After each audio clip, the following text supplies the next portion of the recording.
In 2025, we're more connected than ever, yet many of us feel painfully alone. We scroll endlessly through curated lives, chasing meaning through screens that only reflect our own emptiness back at us. Every ping feels urgent. Every update feels necessary. But beneath the glow of connection lies something quieter: isolation. Stoic philosopher Seneca once wrote, "We suffer more often in imagination than in reality." And our digital lives feed that imagination: comparison, fear, envy. We scroll not to connect, but to fill a silence we no longer know how to face. Neuroscience calls it the reward loop. Every like, every notification gives us a microdose of dopamine, a chemical whisper that says, "You matter, keep scrolling." But the Stoics warned against this 2,000 years ago. Epictetus said, "The more we value things outside our control, the less control we have." Our attention has become currency, traded for validation. We don't rest anymore, we reload. The constant stimulation leaves us anxious, restless, unsatisfied. Notifications are masters of illusion. They pretend to be urgent, but they rarely are. Meanwhile, what's truly important, stillness, focus, meaning, gets buried under noise. Marcus Aurelius reminded himself daily, "You could leave life right now. Let that determine what you do and say and think." Yet how often do we live that truth? Instead, we treat every buzz as if it's life or death. The cost? Our calm, our depth, our attention, stolen one scroll at a time. Stoicism isn't about cold detachment. It's about clarity, the art of remaining unshaken while the world trembles. The Stoics lived in busy marketplaces, noisy forums, and chaotic cities. Their challenge wasn't much different from ours: how to stay still in a world that never stops moving. Marcus Aurelius wrote his meditations surrounded by soldiers and politics. And yet, he found peace, not by escaping the noise, but by mastering his response to it. At the heart of Stoicism lies a simple truth: there are things you control and things you do not.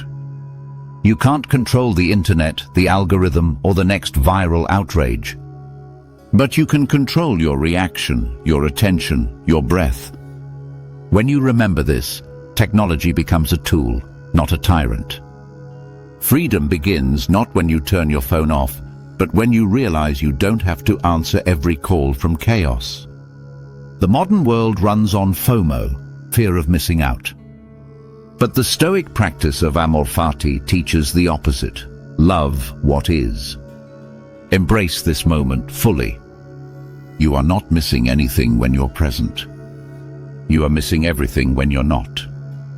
The Stoic doesn't chase the next notification. He meets the present one with acceptance, then lets it go. True detox isn't deletion, it's design.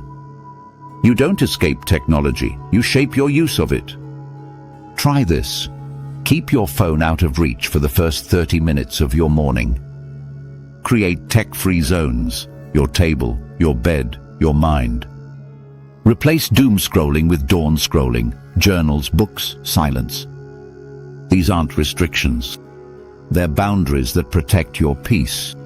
Every sound, every badge, every vibration demands your mind. Turn them off, selectively, intentionally. Your peace doesn't need to vibrate to announce itself. Set times to check messages instead of reacting instantly. Each ignored ping is a small victory of presence over panic. When you focus deeply, you enter the Stoic flow, single-minded, calm, creative. The modern mind has forgotten that silence is productive. Seneca said, "It is not that we have a short time to live, but that we waste much of it. Schedule sacred hours, no multitasking, no tabs, just creation. In those hours, you'll remember what real peace feels like: one task, one breath, one mind." Marcus called it the inner citadel, a fortress within, untouchable by the chaos outside. Build it daily.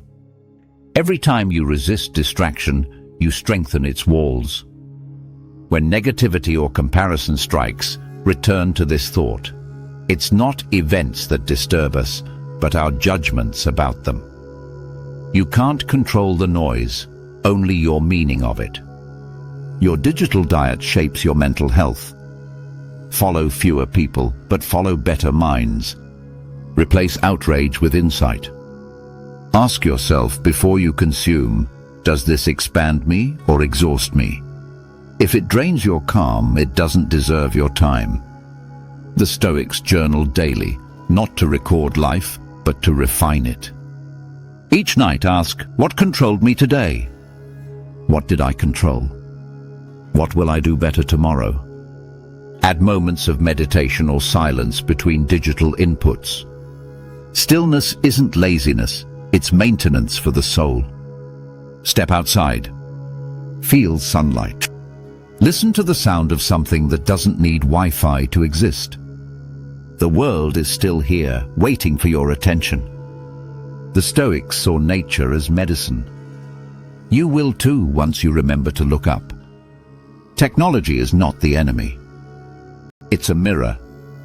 It amplifies whatever state you bring to it.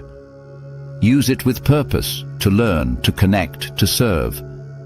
Let it extend your peace, not replace it. Peace isn't a one-time discovery.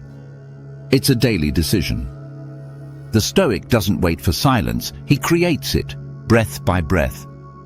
So the next time your phone buzzes, pause. Smile. Remember, you are not your notifications. Marcus Aurelius once wrote, "You have power over your mind, not outside events. Realize this, and you will find strength." That strength is still within you, waiting behind the noise. When the world grows loud, return to the quiet citadel inside your soul. This is Whispers of the Wise, where calm becomes your practice and wisdom becomes your peace.